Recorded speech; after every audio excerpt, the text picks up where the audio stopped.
시니어 위즈덤. 안녕하세요. 여러분의 삶에 깊이를 더하는 지혜지기입니다. 우리는 살아가면서 나이 드니 말이 많아진다는 이야기를 종종 듣곤 합니다. 때로는 스스로가 내가 혹시 꼰대가 되어가는 건 아닐까 하고 걱정하며 입을 다물게 되는 순간도 있으셨을 겁니다. 하지만 만약 이 현상이 단순히 나이 들매 부정적인 증상이 아니라 오히려 우리의 뇌가 건강하게 활동하고 있다는 긍정적인 신호일 수 있다면 어떠시겠습니까? 오늘 우리는 이 말이 많아지는 현상에 대한 사회의 오해와 편견을 걷어내고 그 안에 숨겨진 뇌과학적, 심리학적 진실을 깊이 있게 들여다보고자 합니다. 왜 우리는 나이가 들수록 더 많은 이야기를 하고 싶어 할까요? 전문가들은 크게 세 가지 이유를 제시합니다. 첫 번째는 뇌의 기억 방식 때문입니다. 우리 뇌는 단기 기억과 장기 기억을 저장하는 방식이 다릅니다. 나이가 들수록 방금 일어난 일, 단기 기억은 깜빡하기 쉬워도 수십 년 전의 일은 오히려 더 생생하게 떠오르는 경험 다들 있으실 겁니다. 뇌과학자들은 이것이 뇌가 노화하는 자연스러운 과정이며 특히 과거의 강렬한 경험과 감정이 저장된 장기 기억이 더욱 공고해지기 때문이라고 설명합니다. 즉, 하고 싶은 이야깃거리 자체가 머릿속에 풍부하게 저장되어 있다는 뜻입니다. 두 번째 이유는 지혜를 전수하려는 본능입니다. 심리학자 에릭 에릭슨은 노년기를 자아통합 때 절망의 시기라고 했습니다.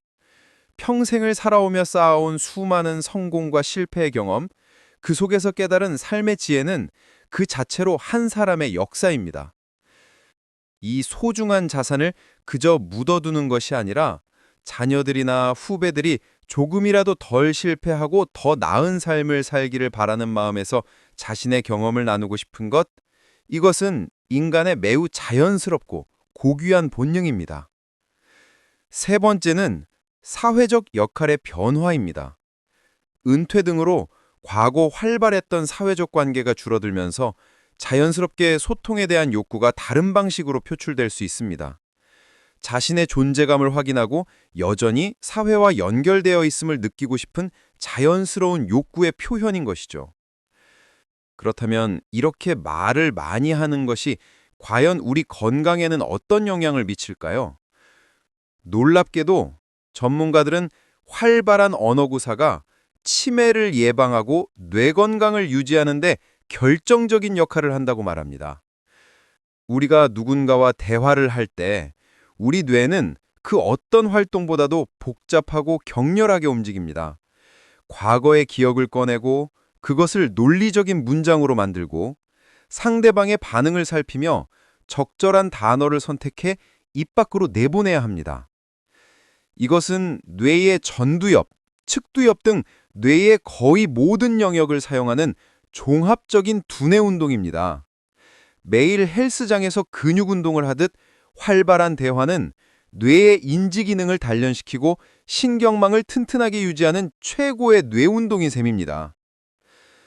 실제로 많은 연구 결과가 사회적으로 고립되어 대화가 단절된 노인일수록 인지기능 저하 속도가 빠르고 치매 발병률이 높다는 것을 공통적으로 보여주고 있습니다. 따라서 말이 많아진 것을 부정적으로만 볼 것이 아니라 내 뇌가 아직 건강하게 활동하고 있구나, 치매를 예방하기 위해 열심히 운동하고 있구나 하고 긍정적으로 받아들일 필요가 있습니다. 그러나 우리가 여기서 한 가지 깊이 생각해 봐야 할 지점이 있습니다. 나의 건강한 뇌 활동이 타인에게는 잔소리나 불편함으로 받아들여서는 안 된다는 것이죠. 나의 풍부한 경험이 꼰대의 잔소리가 아닌 삶의 지혜가 담긴 조언으로 존경받으며 전달되려면 어떻게 해야 할까요? 여기에 바로 인격 수양의 지혜가 필요합니다. 첫째, 왕년엔 혹은 나 때는 이라고 하는 대신 내가 겪어보니 experience를 사용해야 합니다. 나 때는 말이야로 시작하는 말은 과거에 대한 자기 과시나 현재에 대한 비판으로 들리기 쉽습니다. 그 대신 내가 예전에 비슷한 경험을 해보니 이런 점은 참 어렵더라. 혹은 내가 그때 이걸 알았더라면 참 좋았겠다 싶은 게 있는데 처럼 경험의 공유와 공감의 형태로 이야기를 시작하는 것이 지혜입니다. 둘째, 일방적인 훈계 대신 질문과 공감이 먼저입니다. 그건 틀렸고 이렇게 해라는 말은 상대의 마음을 닫게 만듭니다. 지혜로운 어른은 답을 주기 전에 먼저 묻습니다. 요즘은 어떤 게 가장 힘드니? 네 생각은 어떠니? 상대의 말을 충분히 들어주고 그 마음에 공감해주는 것만으로도 이미 절반의 조언은 끝난 것입니다. 조언은 상대가 원할 때 비로소 그 가치가 빛납니다. 셋째, 짧고 임팩트 있게, 때로는 유머를 섞는 것입니다. 이건 꼭 아셔야 합니다. 긴 설명은 핵심을 흐리게 만듭니다. 평생의 지혜를 단 하나의 울림 있는 문장으로 압축해서 전달할 수 있을 때 그 말은 힘을 가집니다. 때로는 심각한 조언보다 툭 던지는 유머 한 마리가 상대의 긴장을 풀고 더 깊은 깨달음을 주기도 합니다. 하지만 지혜지기가 오늘 가장 강조하고 싶은 인격 수양의 핵심은 따로 있습니다. 그것은 바로 잘 말하는 것보다 잘 듣는 것이 훨씬 더 큰 지혜라는 사실입니다. 말이 많아지는 것은 뇌가 건강하다는 신호일 수 있지만 스스로 그 말을 조절할 수 있는 힘, 즉 뇌의 전두엽 기능이 건강하게 살아있다는 것은 더 높은 차원의 건강 신호입니다.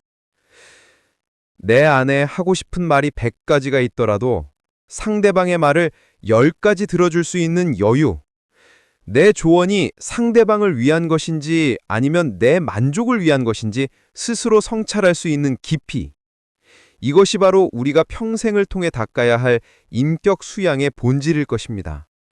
진정한 지혜는 화려한 말솜씨에서 나오는 것이 아니라 상대의 마음을 헤아리는 깊은 경청에서 나옵니다. 오늘 우리는 말이 많아진다는 현상에 숨겨진 뇌 건강의 비밀과 그것을 지혜로 승화시키는 인격 수양의 방법에 대해 알아보았습니다. 여러분의 입은 뇌 건강을 지키는 수단이 되되 여러분의 귀는 타인의 마음을 얻는 지혜의 통로가 되기를 바랍니다. 여러분도 비슷한 경험 있으신가요? 잔소리가 아니라 지혜로 누군가의 마음을 올렸던 경험이 있다면 댓글로 여러분의 지혜를 나눠주시기 바랍니다. 다음 시간에는 오늘 다룬 경청과 관련해서 듣기만 잘해도 절대 손해보지 않은 인간관계의 비밀에 대해 알아보겠습니다. 구독과 알림 설정으로 삶의 지혜를 놓치지 마세요. 감사합니다. 지혜직이었습니다. 구독과 좋아요는 영상 제작에 큰 힘이 됩니다.